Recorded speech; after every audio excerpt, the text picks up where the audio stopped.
Hello friends, இன்னைக்கு நீங்கள் பார்க்குற படத்தோட பேர் அமோர் பேண்டிடோ அப்படின்னு 2021 வெளிவந்த ஒரு ஃப்ரெஞ்சு படம். இந்த படம் முழுக்க ஏகப்பட்ட கலவை காட்சிகள் இருக்கும். 20 வயசு மாணவனுக்கும் 40 வயசான அவன் கிளாஸ் டீச்சரை காதலிக்கிறான். அப்படிப்பட்ட சூழல்ல அந்த டீச்சர் அந்த மாணவனை கூப்பிட்டு ஊரை விட்டு ஓடி போயிடுறா. இந்த படத்தில் அடல்ட் கண்டென்ட்டுக்கும் பஞ்சம் இருக்காது, பரபரப்புக்கும் பஞ்சம் இருக்காது.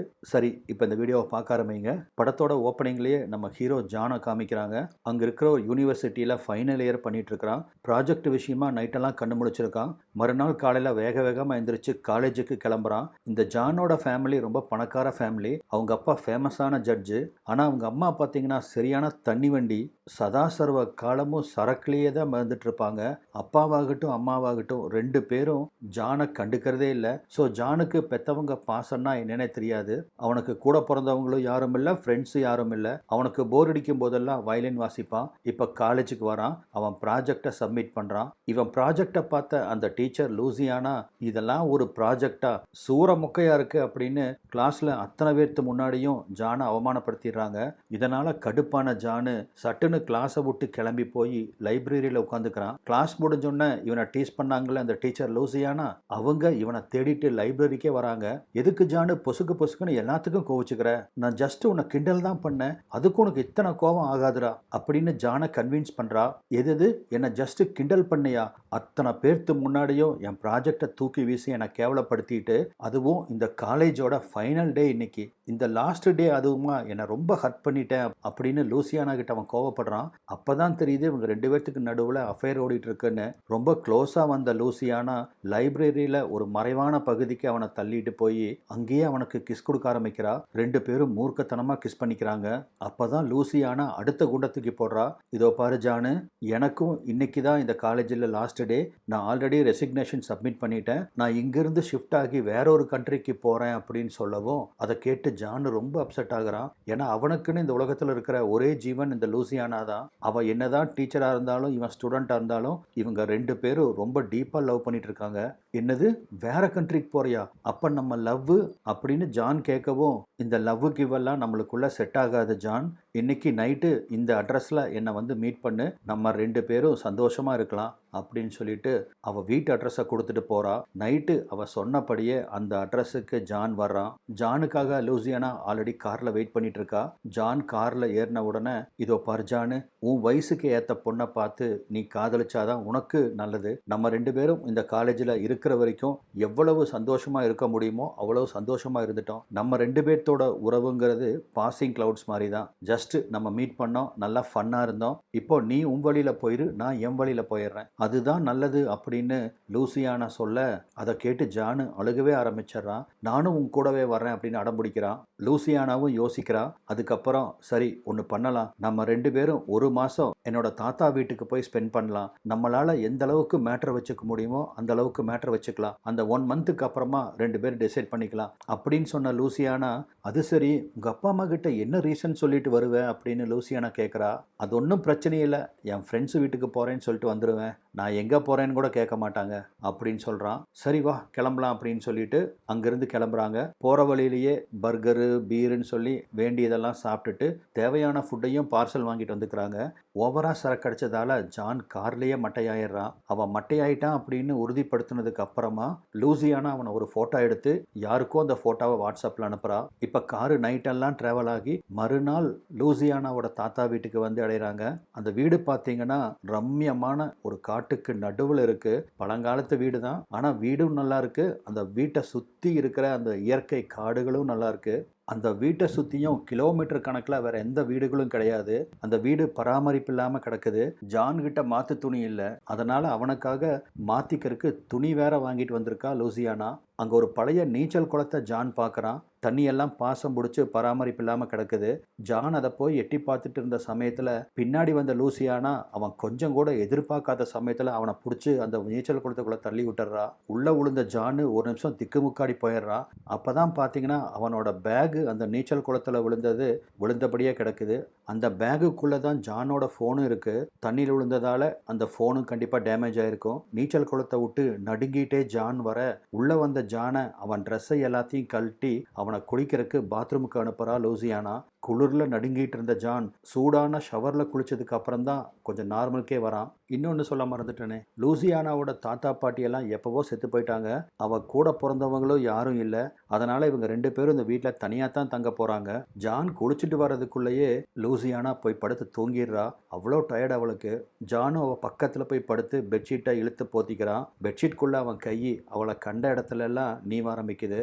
மறுநாள் காலையில் நேரத்திலேயே எந்திரிச்ச ஜான் லூசியானா எந்திரிக்கிறதுக்கு முன்னாடியே அந்த வீட்டை அவனால் முடிஞ்ச வரைக்கும் க்ளீன் பண்ணுறான். அப்புறமா அவங்க பிரேக்ஃபாஸ்ட் எல்லாம் முடிச்சுட்டு நமக்கு தேவையான கிராசரி எல்லாம் வாங்குறதுக்காக வெளியே போகலாம் அப்படின்னு ஜான் சொல்ல, எல்லாத்தையும் நேற்று நான் வரும்போதே வாங்கிட்டு வந்துட்டேன் அப்படின்னு லூசியானா சொல்கிறா. நான் வெளியே போயே ஆகணும், நீ வரலன்னா நான் தனியாக போகிறேன், எனக்கு இந்த கிராமத்தை சுற்றி பார்க்கணும் போல ஆசையாக இருக்குது அப்படின்னு அவன் சொல்லவும், சரி வந்து தொலைக்கிறேன், வண்டி எடு அப்படின்னு சாவை தூக்கி வீசுறா. 2 பேரும் காரில் கிளம்புறாங்க. சுற்றி முற்றி யாரும் இல்லை. ஜான் லவ் பண்ணுற அவன் டீச்சரும் பக்கத்தில் தனியாக இருக்கா. அதனால் ஜானே சும்மா இருந்தாலும் சின்ன ஜான் சும்மா இருப்பானா? அதனால் காட்டுக்கு மத்தியில் காரை நிறுத்திட்டு காருக்குள்ளேயே 2 பேரும் அப்படி இப்படின்னு இருக்க ஆரம்பிக்கிறாங்க. அதோட மட்டும் விடாமல் காரை விட்டு வெளியே இறங்கி ஓடுன லூசியானாவை துரத்திக்கிட்டே போய் ஒரு மரத்துக்கு பின்னாடி வச்சு சரியான சம்பவம் பண்ணுறான். மறுநாள் காலையில் லூசியானா ரொம்ப சோகமாக உட்காந்துருக்க அவளை வந்து கட்டி பிடிச்ச ஜானு, என்னாச்சு லூசி அப்படின்னு கேட்குறான். இந்த ஏரியாவில் ஃபோன் சிக்னலே கிடைக்க மாட்டேங்குது, யாரு கூட பேச முடியாமல் ரொம்ப போர் அடிக்குதுரா ஜான் அப்படின்னு அவ சொல்றா. அன்னைக்கு மத்தியானம் பார்த்தீங்கன்னா ஜான் வெளியே இருந்த சமயத்தில் 2 ஸ்ட்ரேஞ்சர்ஸ் வராங்க. ஜான் கூட ஏதோ பேசிட்டு இருக்கிறத வீட்டுக்குள்ள இருந்த லூசியானா பார்த்துடுறா. பார்த்ததுமே அவ ரொம்ப டென்ஷன் ஆகிறா. உடனே துப்பாக்கியை எடுத்துட்டு அவங்கள நோக்கி வந்து, யார் நீங்க, உங்களுக்கு என்ன வேணும் அப்படின்னு ரொம்ப கோபமா கேட்குறா. ஜானும் அவளை சமாதானப்படுத்திட்டு, இவங்க 2 பேரும் பக்கத்து ஊருக்காரங்களாமா, உன் தாத்தாவோட வீட்டை விலைக்கு கொடுப்பீங்களான்னு கேட்டு வந்திருக்காங்க அப்படின்னு ஜான் சொல்றான். அதெல்லாம் விற்கிறதுக்கு இல்லை, நீங்கள் கிளம்புங்க அப்படின்னு அவங்கள மூஞ்சில் அடித்த மாதிரி துரத்தி விட்டுறா. நீ வா ஜான் அப்படின்னு அவனை இழுத்துட்டு போறா. வீட்டுக்குள்ளே வந்தவ ஜானை பயங்கரமாக திட்டுறா. எதுக்காக தேவையில்லாமல் நீ மற்றவங்ககிட்டலாம் போய் இன்ட்ரோடியூஸ் ஆகிற, அப்போ நம்ம 2 பேரோட உறவு மற்றவங்களுக்கு தெரிஞ்சு போயிடாதா, எனக்கு இதெல்லாம் சுத்தமாக பிடிக்காது ஜானு அப்படின்னு அவள் கத்துறா. ஓகே ஓகே கூல் டவுன் அப்படின்னு சொல்லி அவளை சமாதானப்படுத்துறதுக்காக ஜான் அவளை கிஸ் பண்ணுறான். பதிலுக்கு லூசியானாவும் அவனை கட்டி பிடிக்க 2 பேரும் மூச்சு முட்டுற அளவுக்கு முத்தம் வச்சுக்கிறாங்க. அதுக்கப்புறமா அவளை அப்படியே தூக்கிட்டு போய் பெட்டில் போட்டு செம்மையா சம்பவம் பண்ணிட்டு 2 பேரும் அப்படியே பெட்லேயே தூங்கி போயிடுறாங்க. நடு ராத்திரியில லூசியானாக்கு ஒரு ஃபோன் வருது. ஆனால் ஜானுக்கு அது கேட்டக்கூடாதுன்னு சட்டுன்னு அந்த ஃபோனை சைலண்ட் பண்ணி வச்சிடறா. அதுக்கப்புறம் மொபைலை ஆஃப் பண்ணிட்டு படுத்துக்கிறா. மறுநாள் காலையில் ஜான் எந்திரிச்சு பார்க்கும்போது பக்கத்தில் லூசியானா இல்லை. அங்கே டேபிள் மேலே ஒரு லெட்டரும் இவன் குடிக்கிறதுக்காக ஆரஞ்சு ஜூஸையும் போட்டு வச்சுட்டு தான் போயிருக்கா. அந்த லெட்டரை எடுத்து படிக்கிறா. அதில் அவளுக்கு முக்கியமான வேலை இருக்கிறதாகவும் கூடிய சீக்கிரத்தில் வந்துடுறேன் அப்படின்னு எழுதி வச்சுட்டு போயிருக்கா. லெட்டரை படிச்சுட்டே ஜூஸை எடுக்கலான்னு கை நீட்டுறான். ஆனால் கை தவறி அந்த ஜூஸ் அப்படியே கீழே கொட்டி போகுது. சரி வெளியாவது எங்காவது போகலாம் அப்படின்னு வந்து பார்த்தா கதவை வெளியே பூட்டி வச்சுட்டு போயிருக்கிறா. ஆனால் நம்மால் தான் பீடி சைஸில் இருப்பானே, அதனால் ரொம்ப ஈஸியாக அந்த ஜன்னல் கிரில் வழியாக வெளியே வந்துடுறான். வெளியே வந்தவன் கொஞ்ச நேரம் அங்கேயும் சுற்றிட்டு கால் போன போக்கில் நடக்கிறான். கொஞ்ச தூரத்துலேயே ஒரு குதிரை லாயம் தெரியுது. அங்கே ஏகப்பட்ட குதிரைகள் இருக்கு. ஆனால் ஒரு மனுஷனையும் கூட காணோம். சுற்றி அடிச்சுட்டு திரும்பவும் வீட்டுக்கு வர்றான். கொஞ்ச நேரத்திலேயே லூசியானாவும் வந்துடுறா. ஆனால் லூசியானா தனியாக வரல, கூட ஒருத்தனை கூப்பிட்டு வந்திருக்கிறான். அதாவது அவனுக்கு காலில் அடிபட்டிருக்கும் போல இருக்கு. இவத்தோலை பிடிச்சிட்டே அவன் நொண்டி நொண்டி நடந்து வந்துட்டு இருக்கான். ஜானை பார்த்து அவங்க 2 பேர்த்தோட முகமும் பெயரஞ்ச மாதிரி இருக்கு. ஏன்னா லூசியானா ஜான் குடிக்கவிருந்த அந்த ஆரஞ்சு ஜூஸில் மயக்க மருந்தை கலந்துருப்பா. ஜூஸை குடிச்சிருந்தா அவன் நேரம் மயக்கத்தில் இருக்கணும், எப்படி கண்ணு முழிச்சிருக்கான் அப்படின்னு அவளுக்கும் சரி அவ கூட இருக்கிறவனுக்கும் சரி ஒரே சந்தேகம். மூஞ்சிய பார்த்துக்கிறாங்க. அவங்களுக்கு தெரியாதே கை தவறி அந்த ஜூஸ் கொட்டி போனது. இப்போ கூப்பிட்டு வந்தவனை பெட்டில் படுக்க வச்சு அவனுக்கு ஏதோ காலில் அடிபட்டிருக்குதாமா, அதுக்கு பேண்டேஜ் போட்டு அவனை படுக்க வைக்கிறாங்க. அப்போதான் ஜானும் யார் இது அப்படின்னு கேட்குறான் லூசியானா கிட்ட. அவன் பேர் ஹாரி, என்னோட அண்ணன் அப்படிங்கிறா. உனக்கு தான் கூட பிறந்தவங்க யாரும் இல்லைன்னு சொன்னையே, அப்புறம் எப்படி அப்படின்னு ஜான் கேட்க, இவன் கூட பிறந்தவன் தான், ஆனால் எங்கள் 2 பேர்த்துக்கும் டச்சே இல்லை. இவனை பார்த்தே கிட்டத்தட்ட 25 வருஷத்துக்கு மேலே ஆகுது. இவன் பண்ண ரவுடித்தனத்துக்கு இவன் எப்போவோ செத்து போயிருப்பான்னு நினச்சிருந்தேன், ஆனால் இன்னும் உயிரோடு இருப்பான் அப்படின்னு நான் நினச்சும் கூட பார்க்கல அப்படிங்கிறா. ஹாரி அவன் கால் புண்ணு குணமாகிற வரைக்கும் இங்கே இருப்பான் அப்படின்னு லூசியானா சொல்லவும், அப்படின்னா நான் வேணா இங்கேருந்து போகட்டுமா அப்படின்னு ஜான் கேட்குறா. அவசியம் இல்லை, அவன் பாட்டுக்கு ஒரு ஓரத்தில் இருந்துட்டு போகிறான், நம்ம மேட்டரை கேரி பண்ணலாம் அப்படின்னு அவனை கிஸ் பண்ணுறா. அன்றைக்கி நைட்டு 3 பேரும் டின்னர் டேபிளில் உட்காந்துருக்காங்க. ஜானுக்கு ஹாரியை சுத்தமாக பிடிக்கல, ஹாரிக்கு ஜானை அதை விட சுத்தமாக பிடிக்கல. 2 பேரும் ஒருத்தர் முறைச்சிட்டே உட்காந்துருக்காங்க. அப்போ தான் ஹாரி லூசியானா கிட்ட, உங்கள் 2 பேர்த்துக்கு நடுவில் ஓடிட்டு இருக்கிறது உன் புருஷனுக்கு தெரிஞ்சா என்னாகுன்னு தெரியுமில்ல அப்படிங்கிறா. இது ஜானுக்கு அடுத்த ஷாக்கு. ஏன்னா லூசியானா அவளுக்கு கல்யாணம் ஆனதவே ஜான் கிட்ட இத்தனை நாள் மறைச்சிட்டு தான் இருந்திருக்கா. ஜான் அவளை கேள்விக்குறியா பார்க்க, ஆமா ஜான், நான் ஒருத்தனை நல்லவன் நம்பி கல்யாணம் பண்ணேன். ஆனால் என்னை அவன் ரொம்ப சித்திரவதை பண்ணுவான். தினம் தினம் சிகரெட்டால் சூடு வைப்பான். என்னை அடித்து கொடுமைப்படுத்தினான். அதனால் அவங்ககிட்ட இருந்து நான் எப்போவோ பிரிஞ்சு வந்துட்டேன். என் வாழ்க்கையில் இருக்கிறதெல்லாம் நீ ஒருத்தந்தான் அப்படிங்கிறா. அதை கேட்டு ஹாரி ஜானை கிண்டல் பண்ண, இதனால் கோபமான ஜானு சாப்பிடாமையே எந்திரிச்சு ரூமுக்குள்ளே போயிடுறான். பாவம் ஜான் பசியோடையே தூங்கி போயிடுறான். மறுநாள் காலையில் எந்திரிச்ச ஜான் இதுக்கு மேலே இந்த வீட்டில் இருக்கக்கூடாது அப்படின்னு அவன் திங்ஸையெல்லாம் பேக் பண்ணிட்டு இருக்க, லூசியானா அவனை சமாதானப்படுத்திட்டு இருக்கா. அந்த சமயத்தில் ஹாரி அங்கே வந்துடுறான். பாரு, என்னவோ காதலன்னு சொன்ன, பாதியில் அவனை விட்டுட்டு ஓடுறான் பாரு அப்படின்னு பேச ஆரம்பிச்சு ஜானை ரொம்ப கெட்ட கெட்ட வார்த்தையில் அவன் திட்டவும் ஜான் பயங்கர கோபத்தில் அங்கிருந்து கிளம்புறான். ஆனால் அவனை கிளம்ப விடாம அவனுக்கு எதிர வந்து நின்ன ஹாரி ஜானோட மண்டையை பிடிச்சி செவுத்துல ஒரே சாத்து. அப்படியே ஜானு மயக்கமாயி கீழே விழுக அவனை இழுத்துட்டு போய் பேஸ்மெண்ட்ல ஒரு ரூம் இருக்கு, அந்த ரூமுக்குள்ள போட்டு அந்த பேஸ்மெண்ட் டோரை ஜான் ஓப்பன் பண்ண முடியாத மாதிரி பலகையெல்லாம் வச்சு அடிச்சு விட்டுறான். ஜான் எத்தனை நேரம் மயக்கமா இருந்தான்னு அவனுக்கே தெரியாது. கண்ணு முழிச்சு பார்க்குறான். அந்த ரூமுக்குள்ள அவன் கிடக்கிறான். எதுக்காக நம்மளை கொண்டு வந்து இந்த ரூமுக்குள்ள அடைச்சு வச்சிருக்கான்னு புரியாம லூசியானா பேரை சொல்லி கத்துறான். அவளை உதவிக்கும் கூப்பிடுறான். கதவு திறக்குது. ஆனா லூசியானா வரல. அதுக்கு பதிலாக ஹாரி தான் வர்றான். வந்தவன் ஜானை கண்ணு மண்ணு தெரியாம போட்டு சாத்துன்னு சாத்தி திரும்பவும் அவனை மயக்கமடைய வச்சுட்டு போயிடுறான். கண்ணு முழிச்சதுக்கு அப்புறம் தான் தெரியுது ஜானை அவன் அந்த கட்டிலோட கட்டி போட்டு வச்சிருக்கான். ஆனா நல்ல வேலையா பக்கத்திலேயே லூசியானாவும் இருக்கா. லூசியானா அப்படின்னு சந்தோஷத்துல ஜான் எந்திரிக்கிறான். இதெல்லாம் என்ன லூசியானா, எதுக்காக இப்படி அவன் கட்டி போட்டு வச்சிருக்கான், அவன் யாரு நீ யாரு அப்படின்னு அவன் கேள்வி மேல கேள்வி கேட்க, லூசியானா ஏதோ சொல்ல வரா. அதுக்குள்ள ஹாரி அங்க வந்து வெளியே போடி அப்படின்னு சொல்லவும் ஹாரிக்கு பயந்து லூசியானாவும் அந்த ரூமை விட்டு வெளியே போயிடுறா. வந்து ஜான் பக்கத்துல உட்கார்ந்த ஹாரியும் அவனை போட்டு திரும்பவும் சாத்த ஆரம்பிக்கிறான். செம்மையா டார்ச்சர் பண்ணி அதையெல்லாம் ஒரு வீடியோவா எடுக்கிறான். இதெல்லாம் பார்த்த ஜானு, எங்க அப்பா ஒரு ஃபேமஸான ஜட்ஜு, அவரு பையனை நீ இந்த மாதிரி பண்றேன்னு தெரிஞ்சதுன்னா அடுத்தது என்ன நடக்கும் தெரியுமா அப்படின்னு ஹாரிய மிரட்ட, எல்லாம் தெரியும் மூடிட்டு படுறா அப்படின்னு பொலோர்னு அவனை ஒரு அப்புடுறான். அப்புறமா இவனை டார்ச்சர் பண்ண வீடியோ எடுத்திருப்பான் இல்லையா, அந்த வீடியோவை ஜானோட அம்மாவுக்கு அனுப்பிச்சு வைக்கிறான். நல்லா போதையில மல்லாந்து படுத்துட்டு இருந்த அவன் அம்மாவும் அந்த மெசேஜை பார்த்த உடனே அவ போதையெல்லாம் இறங்கி போச்சு. போனை தூக்கிட்டு ஓடுறா. உடனடியாக போலீஸுக்கு தகவல் கொடுக்கப்படுது. போலீஸும் ஜானை தீவிரமாக தேட ஆரம்பிக்கிறாங்க. இங்கே அந்த பேஸ்மெண்ட்டுக்குள்ள ரொம்ப சோகமாக வாழ்க்கையை வெறுத்த ஜான் அப்படியே நொந்து போய் படுத்து கிடக்கிறான். இவங்கெல்லாம் யாரு, இவங்களுக்கு என்ன வேணும் அப்படின்னு அவனுக்கு ஒன்றும் புரியல. அந்த சமயத்தில் இவன் கண்ணு முழிச்சிட்டான் அப்படின்னு தெரிஞ்சுக்கிட்ட லூசியானா ஹாரிக்கு தெரியாம அந்த ரூமுக்குள்ள வர்றா. வந்து ஜானோட காதுல மெதுவா பேசுறா. இதோ பாரு ஜானு, உன்னை ரிலீஸ் பண்றதுக்கு ஹாரி உங்க அப்பா கிட்ட லம்சம்பா ஒரு பெரிய அமௌண்ட் கேட்டிருக்கான். அந்த காசை உங்க அப்பா கொடுத்தா மட்டும்தான் உன்னையும் ரிலீஸ் பண்ணுவான், என்னையும் ரிலீஸ் பண்ணுவான். அதனால ஹாரி என்ன சொல்றானோ அதுபடி கேட்டு நட ஜான். நீ ஏதாவது முரண்டு பிடிச்சினா நம்ம ரெண்டு பேர்த்தையுமே அவன் போட்டு தள்ளிடுவான் அப்படின்னு சொல்லிட்டு வேகமா போயிடுறா. போனவன் இந்த தடவை கதவை தாள் போடல. இப்பதான் ஜானுக்கு புரியுது தன்னை பணம் கேட்டு அடைச்சு வச்சிருக்காங்க அப்படின்னு. இங்கிருந்து எப்படியாவது தப்பிக்கணும் அப்படின்னு யோசிச்ச ஜானு மெதுவா அந்த பேஸ்மெண்ட்டை விட்டு மேலே வர்றான். அங்க ஏதோ முக்கல் முனங்கள் சத்தம் கேட்குது. என்னடா இது வித்தியாசமான முனங்களா இருக்குதே அப்படின்னு எட்டி பார்த்தா அங்க பெட்ரூம்ல அங்க பார்த்தா லூசியானா மேல ஏறி படுத்த ஹாரி அவனோட சாமானத்தை உள்ள விட்டு இறக்குன்னு இறக்கிட்டு இருக்கிறான். அதுதான் இந்த முக்கல் முனங்களுக்கான காரணம். இதை பார்த்ததுமே ஜான்னால நம்பவே முடியல.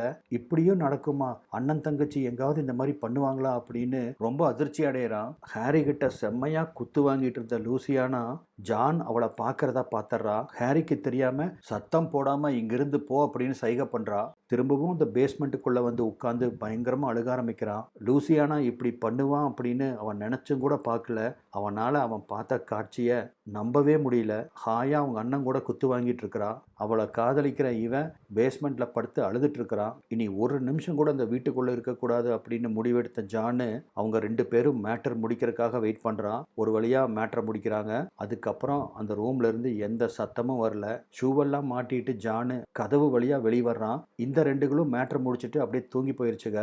சத்தம் காட்டாம நைஸ் போல அங்கிருந்து மெதுவா வந்த ஜானு கொஞ்சம் தூரம் வந்தோன்னா வேகமா ஓட ஆரம்பிக்கிறான். ஜான் அங்க தப்பிச்சு ஓடுறத எப்படியோ லூசியானா கண்டுபிடிச்சிட்டா. அவனை துரத்திட்டே இவளும் ஓடி வர்றா. இந்த காட்டுக்குள்ளே மட்டும் நைட்டு ஓட ஆரம்பிச்சிங்கன்னா ஒரே இடத்த தான் சுற்றி சுற்றி வருவீங்க. அந்த மாதிரி தான் ஜானும் ஒரே இடத்த தான் சுற்றி சுற்றி ஓட வர, அவன் பின்னாடியே துரத்திட்டு வந்த லூசியானாவும், ஜான் ஓடாத நில்லு, நான் உன்னை காதலிக்கிறேன் ஜான், நான் சொல்கிறத கொஞ்சம் கேளு அப்படின்னு கத்திட்டே வர்றா. இந்த முட்டா பயலும் அவள் காதலிக்கிறேன்னு சொன்ன உடனே சட்டுன்னு ஒரு மரத்துக்கு பின்னாடி ஒளிஞ்சிருந்தவன் அவன் முன்னாடி வந்து நிற்கிறான். என்ன காதலிக்கிறியா? அப்புறம் எப்படி உன்னோட சொந்த அண்ணன் கூட போய் பெட்டில் படுத்திருப்ப? நீங்கள் 2 பேரும் பண்ணினதையெல்லாம் நான் கண்ணால் பார்த்தேன் அப்படின்னு சொல்லி ஜான் அழுகவும், இதோ பாரு ஜானு, உன்னை கடத்திட்டு வர்றது மட்டும்தான் என்னோட வேலை, மற்றதெல்லாம் அவனோட பிளான் தான். உனக்கு ஒரு சின்ன காயம் கூட ஏற்படாது அப்படின்னு எனக்கு சத்தியம் பண்ணா. அதை நம்பி தான் இந்த கடத்தல் ட்ராமாக்கு நான் சம்மதிச்சேன். ஆனால் இங்கே வந்ததுக்கப்புறம் அவன் எல்லாத்தையும் மாற்றி மாற்றி பேசுகிறான். உன்னை காமிச்சு காமிச்சு அவன் ஆசைக்கெல்லாம் நான் சம்மதிக்கலைன்னா உன்னை கொன்னுருவேன் அப்படின்னு சொல்லி மிரட்டுனா. மற்றபடி அவன் கூட உடலுறவு வச்சுக்கிறதுக்கு எனக்கு துளியும் கூட விருப்பம் இல்லை அப்படின்னு சொல்கிறா.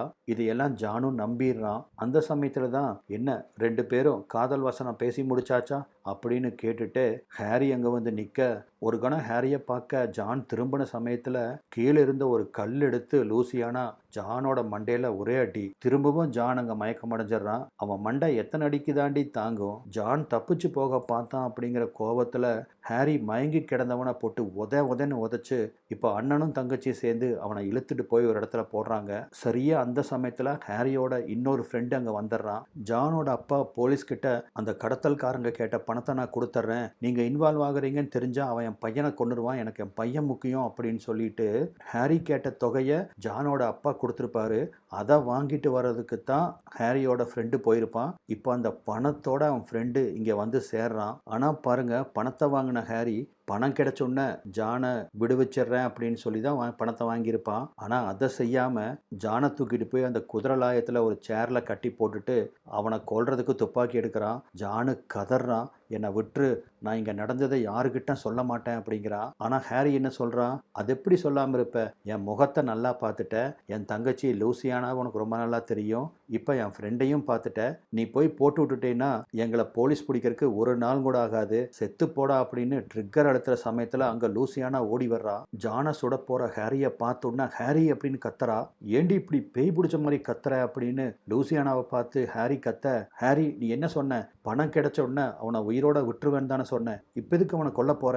நீ அப்படி அவனை கொன்னேன்னா போலீஸ் உன்னை பிடிச்சாங்கன்னா வாழ்க்கை ஃபுல்லாக நீ ஜெயிலுக்குள்ளே தான் கிடக்கணும், முதல்ல இங்கே வா, இங்கிருந்து நம்ம சீக்கிரம் கிளம்பலாம் அப்படின்னு சொல்லவும், இந்த கடத்தல் திட்டத்துக்கு ஹெல்ப் பண்ணதுக்காக ஹாரி அவன் ஃப்ரெண்டுக்கு பணத்தை கொடுத்துட்டு இவனை இங்கேயே வச்சு முடிச்சிரு அப்படின்னு சைகை பண்ணிட்டு போகிறான். அந்த ஃப்ரெண்டும் நான் பார்த்துக்கிறேன், நீ கிளம்பு அப்படின்ட்டான். கொஞ்ச நேரத்துக்கு அப்புறம் ரொம்ப நல்லவன் மாதிரி வந்த அந்த குண்டை, சரிப்பா நீ கிளம்பு அப்படின்னு சொல்கிறான். ஆனால் ஹாரி இவனுக்கு கொடுத்த கஞ்சாடைய ஜான் கவனிச்சிட்டான். கண்டிப்பாக நம்மளை ஓட விட்டு இவன் சுற்றுவான்னு தெரிஞ்ச ஜானு கொஞ்சம் கூட எதிர்பாராத சமயத்தில் சட்டுன்னு அந்த குண்டை மேலே பாஞ்சு அவனை பிடிச்சி தள்ளி விட, குதிரை லாயத்தில் இருந்த ஒரு ஆணி அவன் மண்டையில் ஏறி அவன் ஃப்ரெண்டு பாட்டிலேயே முடிஞ்சு போயிடுறான். இங்கே பார்த்தீங்கன்னா நான் வரமாட்டேன்னு அடம் பிடிச்சிட்டு இருந்த லூசியானாவை துப்பாக்கி முனையில் மிரட்டி நீயே என் கூட வாடி அப்படின்னு ஹாரி அவளை கார்க்குள்ளே ஏற்ற முற்படுறா. ஆனால் அவன் என்ன சொல்கிறான்னா, எனக்கு தேவையான பணத்தை கொடுத்துரு, நான் எங்கேயோ போய்க்கிறேன், உங்க கூட வரமாட்டேன் அப்படின்னு சொல்கிறா. ஆனால் ஹாரி என்ன முட்டாளா, சல்லி பைசா செலவில்லாமல் மேட்ருக்கு ஒரு ஆள் கிடைக்குதில்ல, விட்டுட்டு போவானா? காருக்குள்ளே ஏறிடி அப்படின்னு அவளை பிடிச்சி காருக்குள்ளே பலவந்தமாக தள்ள முற்பட, ஜான் கொண்டானே ஒரு குண்டை அவங்கிட்ட இருந்து துப்பாக்கி எடுத்துகிட்டு வந்திருப்பான். இங்கே நடக்கிறத பார்த்த உடனே ஹாரியை பார்த்து கத்துறான், லூசியானாவை விட்டுரு இல்லாட்டி உன்னை சுட்டு கொன்னுருவேன் அப்படின்னு ஜான் கத்த, சட்டுன்னு லூசியானாவை ஒரு ஷீல்டு மாதிரி பிடிச்சிக்கிறான் அவனுக்கு முன்னாடி. இப்போ ஜான் சுட்டானா லூசியானா தானே சாவா. அதனால ஜான் கொஞ்சம் தயங்க, ரொம்ப கிளவராக அந்த சந்தர்ப்பத்தை பயன்படுத்திக்கிட்ட ஹாரி சட்டுன்னு ஜான் மேலே பாஞ்சு அவன் துப்பாக்கியை தட்டி விட்டுறான். கீழே விழுந்த ஜானை போட்டு புரட்டுன்னு புரட்டி எடுக்கிறான். அடினால் அடி, அப்படி ஒரு தருமடி. ஹாரி கிட்ட இருந்து தப்பிக்க முற்பட்ட ஜானு அந்த நீச்சல் குளத்துக்குள்ள போய் விழுக, நீ எங்க போனாலும் உன்னை பரலோகத்துக்கு அனுப்பாம விட மாட்டான்டா அப்படின்னு சைக்கோ மாதிரி கத்திட்டே ஹாரியும் அந்த நீச்சல் குளத்துக்குள்ள குதிக்கிறான். உள்ள குதிச்சு ஜானை சாவடி அடிக்கிறான். அடி வாங்கின ஜானு அப்படியே தண்ணிக்குள்ள போக ஜான் செத்து போயிட்டான் அப்படின்ட்டு ஹாரி நீச்சல் குளத்திலிருந்து மேலே ஏற ட்ரை பண்ண, ஃபர்ஸ்ட் சீனில் லூசியானாவை ஜானை பிடிச்சி இந்த நீச்சல் குளத்தில் தள்ளி விட்டுருப்பாள்ல, அப்போது அவனோட பேக் இதுக்குள்ளே விழுந்திருக்குல்ல, அந்த பேக் இப்போ ஜானோட கையில் மாட்டுது. அந்த பேகுக்குள்ளே ஜான் ஒரு கத்திரியை வச்சுருப்பான். அந்த கத்திரியை தேடி எடுத்து மேலே ஏற ட்ரை பண்ணிட்டு இருந்த ஹாரியோட கழுத்தில் ஒரே தலையிலேயே ஏத்து. ஹாரி நில குலைஞ்சு போக இருக்கிற ஆத்திரத்துல அவனை போட்டு குத்துன்னு குத்தி கொத்துக்கறி ஆக்கிடுறான் ஜானு. ஹாரியை கொண்டுட்டு ஜான் மேலே வரான். ஆனால் பார்த்தீங்கன்னா இத்தனை நேரமாக லூசியானா கையில் அந்த துப்பாக்கி இருந்துச்சு. அவன் நினச்சிருந்தா ஜானை ஈஸியாக கொண்டுட்டு மொத்த பணத்தையும் எடுத்துகிட்டு ஓடி இருக்க முடியும். ஆனால் லூசியானா அப்படி பண்ணல. ஏன்னா அவளும் ஜானை உண்மையாக காதலிக்கிறா. அதனால தான் அவளால் அவனை கொல்ல முடியல. இப்போ அந்த கடைசி காட்சியில் ஜானும் லூசியானாவும் அந்த வீட்டை விட்டு கிளம்புறாங்க. லூசியானாக்கு ஒரே சந்தோஷம். எப்படியோ அந்த சைக்கோ செத்தான், இந்த பணத்தை எடுத்துட்டு நம்ம 2 பேரும் வேற ஒரு நாட்டுக்கு போய் சந்தோஷமாக வாழலாம் ஜான் அப்படின்னு சொல்கிறா. ஆனால் ஜானோட பார்வையில் ஒரு தீர்க்கமான முடிவு தெரியுது. வண்டியை ஸ்லோ பண்ணுறான். உனக்கு பணம் வேணும்னா இந்த மொத்த பணத்தையும் நீ எடுத்துட்டு போனா லூசியானா, நான் வேணும்னா இந்த பணத்தை மறந்துரு, ரெண்டுல உனக்கு என்ன வேணும் அப்படின்னு கேட்குறான். லூசியானா ஜானை காதலிக்கிறா. ஆனால் அதை விட பணத்தை அதிகமாக காதலிக்கிறா. அதனால் மொத்த பணத்தையும் வாங்கிட்டு காரை விட்டு கீழே இறங்கிடுறா. ஜான் தனியாக வீட்டுக்கு வந்துடுறான். வீட்டு வாசலில் ஏகப்பட்ட போலீஸ் எல்லாம் காத்திருக்கிறாங்க. ஆனால் ஜான் அவங்க கிட்ட லூசியானாவை பற்றி வாயவே திறக்கல. ஹாரி பணத்துக்காக தன்னை கடத்திட்டு போயிட்டான் அப்படின்னு மட்டும் சிம்பிளாக முடிச்சிடுறான். இதோட இந்த படமும் முடியுது. நம்ம சேனலில் இன்னும் சப்ஸ்கிரைப் பண்ணாமல் பார்த்துட்டு இருக்க நண்பர்கள் சப்ஸ்கிரைப் பண்ணிக்கோங்க. அப்படியே அந்த பெல் பட்டன் ஐக்கானையும் கிளிக் பண்ணி வச்சுக்கோங்க. அப்போ தான் நான் வீடியோ போடும்போதெல்லாம் உங்களுக்கு நோட்டிஃபிகேஷன் வரும். இந்த படம் பிடிச்சிருந்தா ஒரு லைக் போடுங்க. வீடியோ பார்த்ததுக்கு நன்றி.